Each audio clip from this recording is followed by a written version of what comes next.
Go ahead. Okay. Back in 1986, the Lord called me to go to Mexico to help a friend of mine that was a missionary down there build a mission. And so it started a chain of events in my life that I will never forget. And one of the things that I like to speak about is how God provided uh, a generator for our electricity when we had nothing at all. We didn't think we were going to be able to meet our goal of opening up the mission, but God provided a generator for us to do it.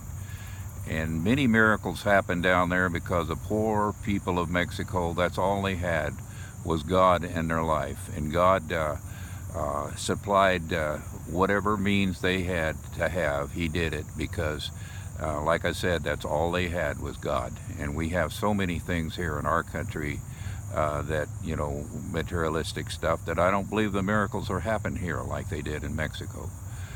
One event I'd like to tell you about is the Indians that we used to feed in the mountains.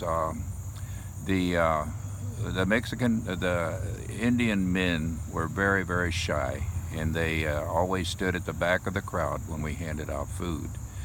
And so I saw this one little man who was shivering there in the cold, and so the next trip I came down to Mexico, I brought a sheepskin coat with me, and I wrapped it around him, and tears of joy come out of his eyes, and he was so happy to get such a coat. And then the very next trip I came down, he come walking up with a huge tomato in his hand. And my missionary friend said, Larry, he walked 5 miles in one direction to get this tomato, and it was the only thing he had to show his appreciation. So then the tears come from another direction. They came from me.